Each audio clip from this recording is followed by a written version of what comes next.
Voltamos com Democracia aqui pela TV Assembleia, falando sobre inclusão da pessoa com deficiência. A tarefa da FADERS, e depois retomaremos aqui, depois da manifestação do Jorge Amaro, a conversa entre os três, centradas neste segundo bloco, no que muda realmente para essas pessoas necessitadas e vítimas do preconceito. Bom, a FADERS, como eu citei anteriormente, ela nasce na década de 70, ou seja, num período em que as pessoas com deficiência ainda não eram sujeitos de direitos. A partir de 99, ela passa a ter um papel de articulação e desenvolvimento de política pública para a pessoa com deficiência.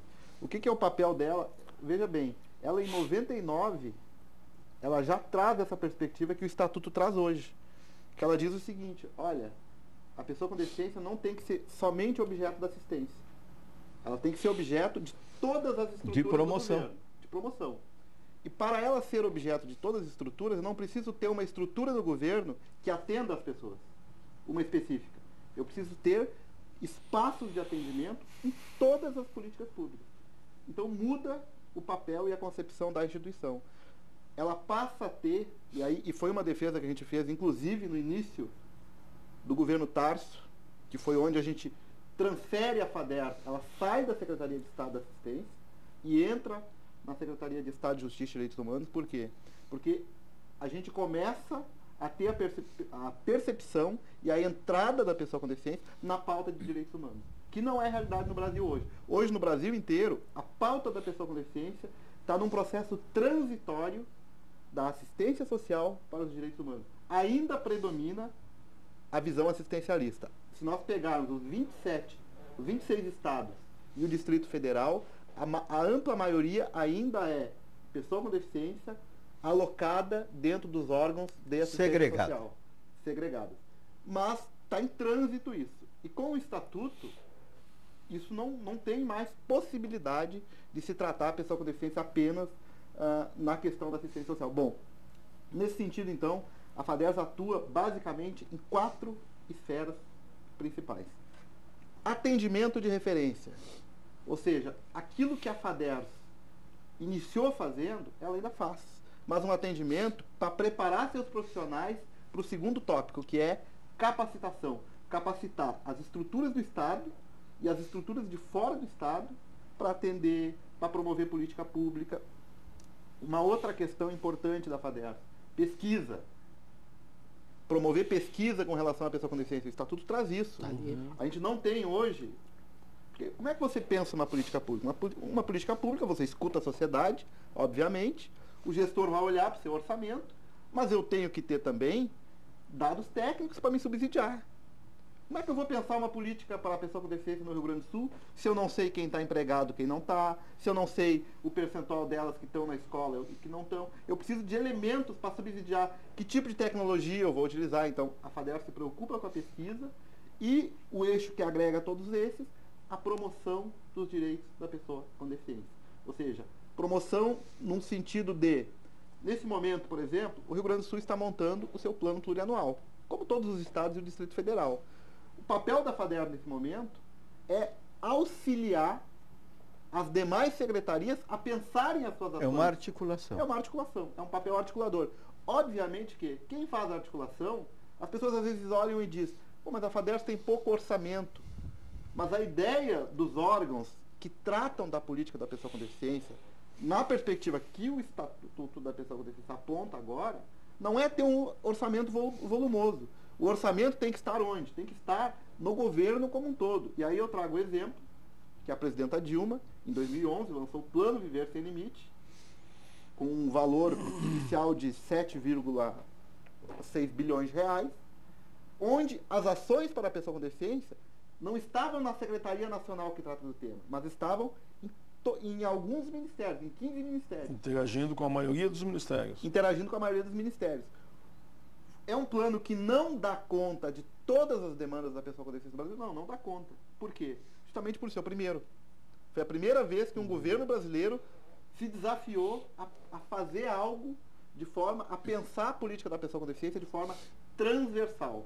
E aí o transversal, assim, de forma muito, digamos, objetiva, significa diálogo. Significa os órgãos dialogarem entre eles. Só para dar um exemplo.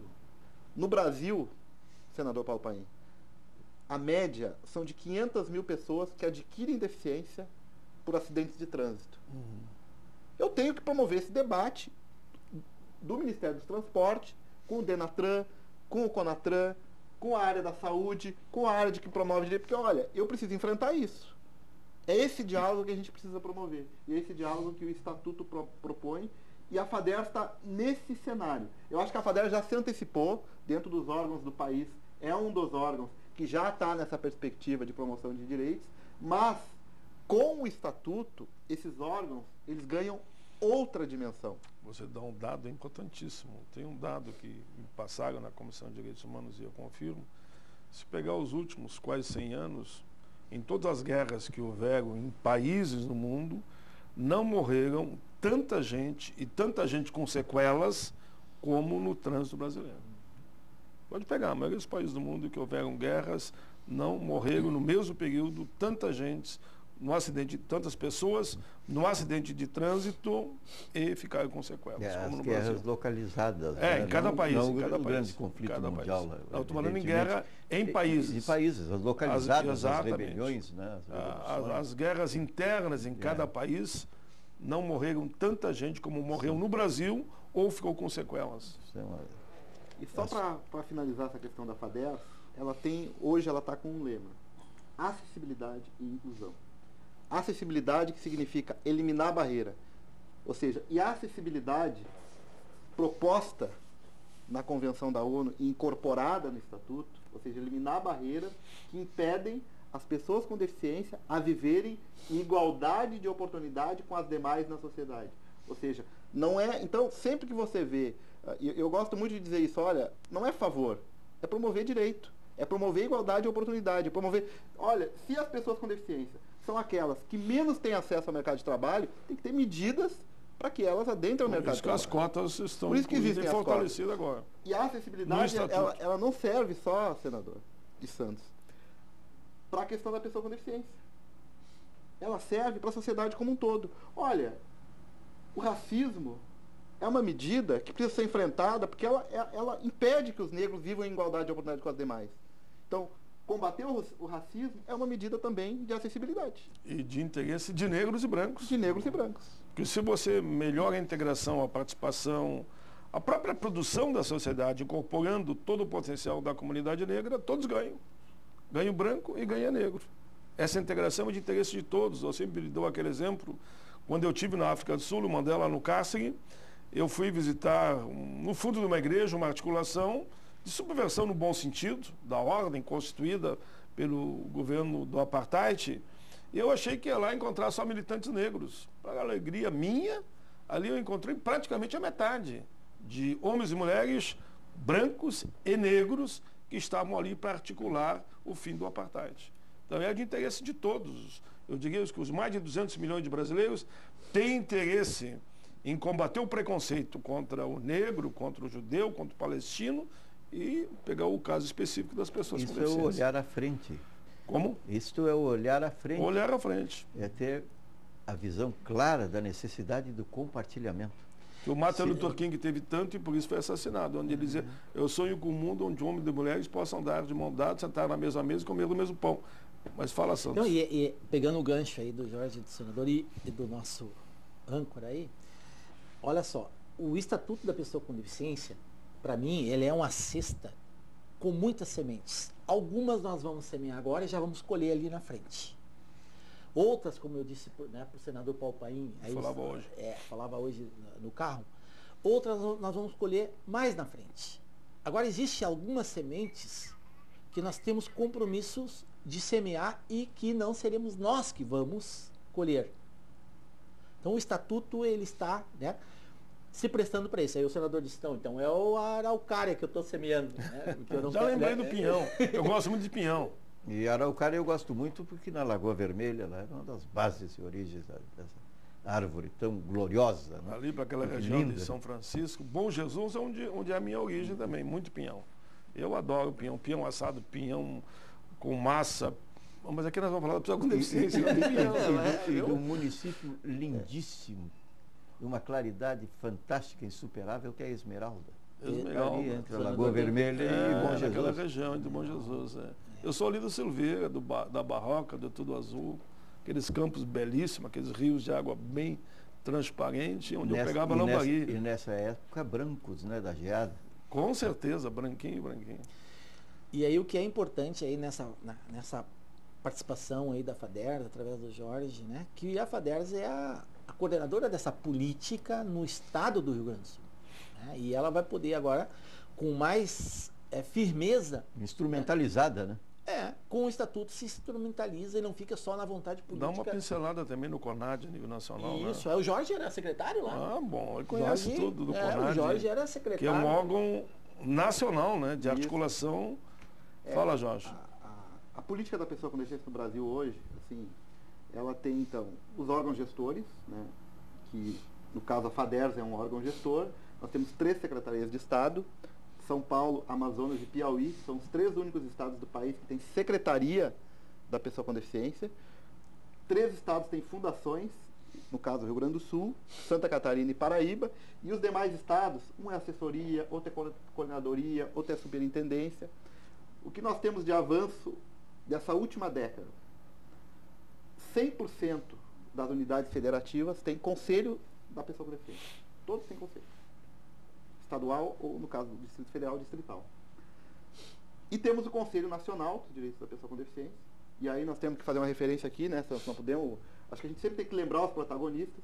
Finado Adilson Ventura. Chuchu. Adilson Ventura. Finado Chuchu. Chuchu, conheci um cadeirante, o Chuchu. Adilson Ventura Faleceu, foi a já. primeira pessoa, porque o CONAD é essas coisas do processo democrático, né? Da gente estar aprendendo com a democracia. O CONAD, criado em 99, quem presidia o CONAD era o ministro da Justiça. Não era uma pessoa com deficiência. E aí, em 2003, que nós temos, então, o final da Adilson Ventura, pessoa cega, que foi a primeira pessoa com deficiência a assumir a presidência do Conselho, que é o espaço, né, de participação do segmento, e eu acredito que é um dos segmentos mais diversos, porque você tem que ter lá entidade representativa de pessoas cegas, entidade representativa de pessoas com deficiência intelectual, entidade representativa de pessoas surdas, entidade representativa de pessoas com deficiência física, entidade representativa de autismo. Veja a diversidade que é, e aí para cada um desses segmentos, as pautas são diferenciadas. Jorge, se me permitir, a Isabela Maior também foi presidenta, né?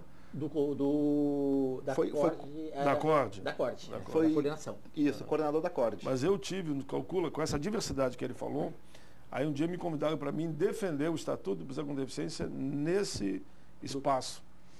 Diversidade total. E cada segmento, claro, olhando para a sua situação, que é natural.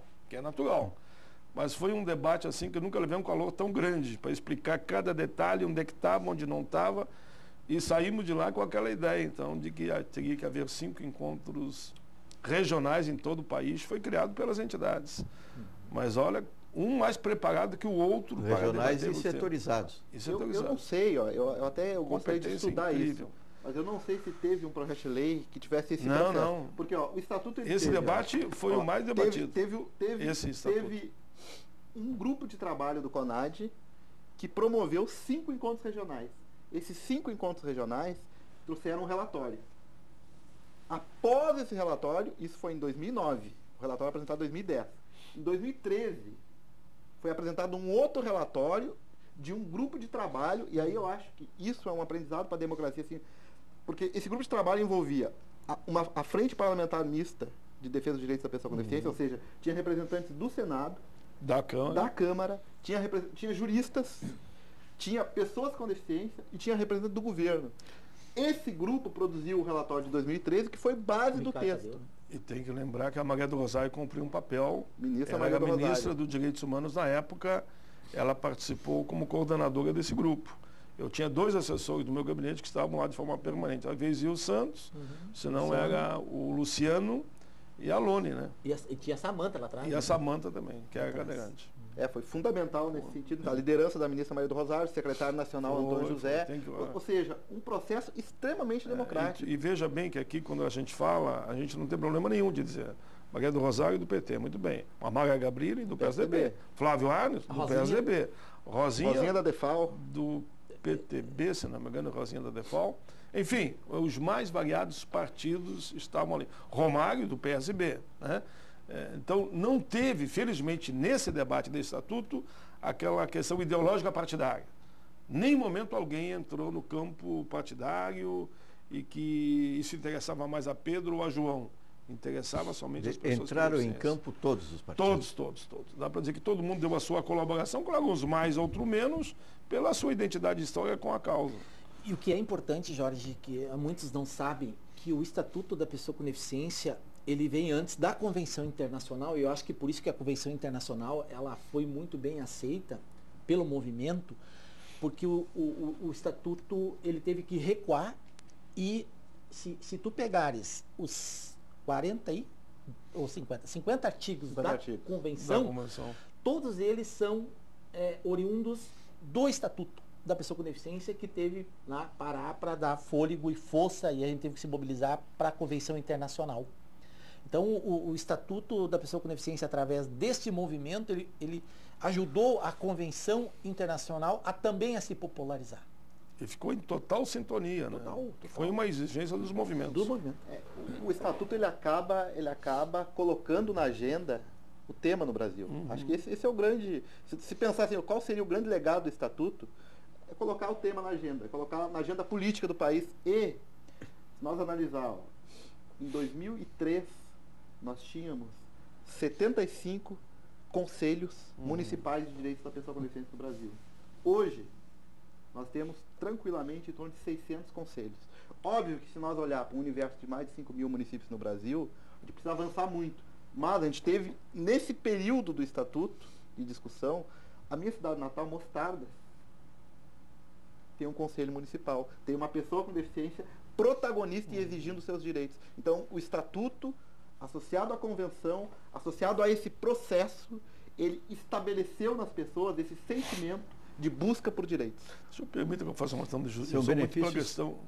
senador, benefícios em todas as áreas. Todas as áreas. Todas as Nós áreas. temos pouco espaço, nós vamos nos referir àquela que é fundamental na formação das pessoas, todos nós sabemos.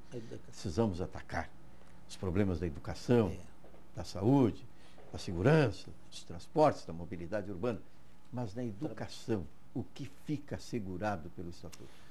Pode falar, Santos. Eu vou apenas dizer que o Judiciário deu uma contribuição fundamental. Importante. O Ministério Público, aqui, o juiz aqui, ele Tadeu, né? Ricardo Tadeu foi fundamental. Mas Santos entra na questão da educação e eu vou complementando. Mas antes disso, vice, eu acho que é importante também, quando iniciou, viu, Jorge, o senador perguntou para mim o que tinha de problema, né, nos decretos que dizia respeito às pessoas com deficiência. E nós achamos lá, num estudo, e aí nós mostramos para o senador, que até então as pessoas com deficiência não podiam ser CCs, nem de parlamentares, nem de governo. No capítulo do trabalho, no artigo 38 do decreto 3298, dizia que as pessoas com deficiência tinham que ter direito de ir para as empresas privadas, porém não podiam ocupar cargos de confiança. E por isso que lá o senador contratou eu no primeiro momento, depois contratou o Luciano, depois contratou o outro menino lá, o Júlio. O Júlio e depois a menina, depois aquela a cadeirante, a Samanta. A Samanta, né? Porque o senador lá dentro do Congresso Nacional, ele Tinha que dar o rompeu exemplo. algumas barreiras. De E contratar botamos assessores. o cão-guia lá dentro. O cão-guia. O Luciano andava com o cão-guia dentro do Senado por todos os departamentos, Que era proibido. que era proibido. Tinha lá o Você artigo vai no entrar, decreto. e você vai entrar no plenário dizendo que está me assessorando e entregando tal documento. E era documentos meus. Em vez de mandar um outro assessor, ele entrava com o cão-guia dentro do Se plenário. eu quebrar barreiras. Quebrou barreira e nunca mais foi proibido. Porque o senador estranhou, mas nós estamos cobrando das empresas E nós ali no artigo dizia, no rodapé do artigo, esse capítulo, os artigos incisos não valem para os cargos em comissão. Que arrancamos E a fora cota agora. na educação? Bom, a questão da educação, né? Para mim, a pessoa com deficiência sair daquela ideia da pessoa com necessidades especiais, né? E entrar como aluno e como acadêmico, para mim é o grande passo, né? O primeiro passo, né? E depois, né, daqui para frente, né, as escolas de todo o Brasil, todas as escolas públicas e privadas, estaduais e municipais, federais, deverão ter, né, Jorge, as salas multifuncionais e a capacitação e formação dos professores para abordagem com cidadania desses alunos. Então, vejamos, uma criança cega em qualquer canto,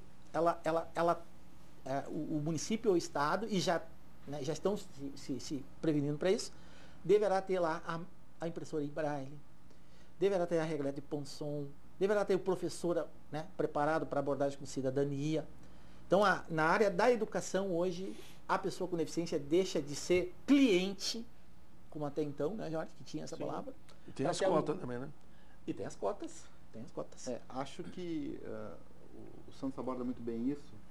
E acho que a grande contribuição do Estatuto no ponto de vista da educação é apostar num sistema educacional inclusivo. Em todas as modalidades e por toda a vida. O que significa isso? Nós tínhamos, até então, na educação básica principalmente, a sala de recursos multifuncionais e recursos para tornar as escolas acessíveis e programas de formação de professores. Ou seja, a escola básica, ela recebe as crianças. E tem, inclusive, os indicadores mostram que, ano a ano, tem ampliado, tem aumentado o número de crianças e adolescentes com deficiência na escola básica. Mas o que acontecia? Na educação superior e tecnológica, e principalmente a superior, você não tinha uma obrigatoriedade da universidade ter cota. Isso dependia de cada instituição. Estabelecida uma cota de 10%. Não tinha cota. Então, o Estatuto vem trazer uma cota de 10%. Quando não tem cota, quando não tem estabelecida a cota, obviamente que vai ser muito mais difícil das pessoas com deficiência entrarem, porque se elas têm mais dificuldade de acessar a educação básica, se elas têm mais dificuldade, por exemplo, as pessoas cegas, têm mais dificuldade de acessar os livros e revistas, elas vão ter, obviamente, mais dificuldade de acessar a educação superior. Lamentavelmente, chegamos ao final do programa. Temos ainda 2 minutos exatos para cada um dos nossos convidados. É a hora que o programa fica antipático, né? Exigindo essa exatidão. Santos Fagundes. Bom, também, né, agradecendo aí, parabenizando, porque esse espaço foi pioneiro lá atrás. Né? Esse espaço aqui, quando nós tivemos aqui, tivemos várias aqui, queremos então registrar que vocês fazem parte dessa caminhada, né? A Assembleia, a TV e o espaço de democracia, né? Também nós temos aí a questão da habitação. 3% das casas, né, que são financiadas com recursos públicos deverão ser para pessoas com deficiência e num viés da acessibilidade universal. Então, aí, na questão do trabalho, enfim, né, a assistência social garantida né, pelo benefício continuado, né, a ampliação, como o Jorge diz, além da acessibilidade universal, nas universidades, a cota para as pessoas com deficiência serem professores dentro das universidades, como trabalhadores, como qualquer um outro. Então eu agradeço aí a oportunidade que o senador Paulo Paim me deu de estar junto nessa caminhada e quero aqui registrar a minha alegria de ter tido o apoio dos professores, dos técnicos, né, e principalmente das pessoas com deficiência. E você, Jorge, né, quilombola, né, que esteve junto com a gente, ajudou a gente a construir atividades como em Tocantins, lá no Quilombo, né, Roda de São Gonçalo. Então, muito obrigado também pela tua a oportunidade que tu nos deu de estar junto nos quilombolas aí. Obrigado, Santos Fagundes, cientista social, deficiente visual, participando do programa. Um homem que soube, com muita galhardia, com muita força e interesse, superar obstáculos e desfrutar dessa posição de destaque que vive hoje. Jorge Amaro. Eu queria agradecer esse espaço, em nome da diretoria da FADERS, Acessibilidade e Inclusão, em nome do Conselho Estadual dos Direitos da Pessoa com Deficiência, o qual hoje ocupo a Secretaria Executiva, dizer que o Estatuto, ele promove direitos e promove diálogos. Queria aqui dizer, senador Paulo Paim, que muito me honrou fazer parte dessa boa luta, fazer parte de uma luta que, no momento em que o país abomina a política, eu venho dizer, é dessa forma que se deve fazer política. A política séria, a política comprometida e a política que forma, sim, homens e mulheres para uma atuação cidadã na sociedade. Se com a política, como muitos dizem, não está bom, será muito pior sem ela.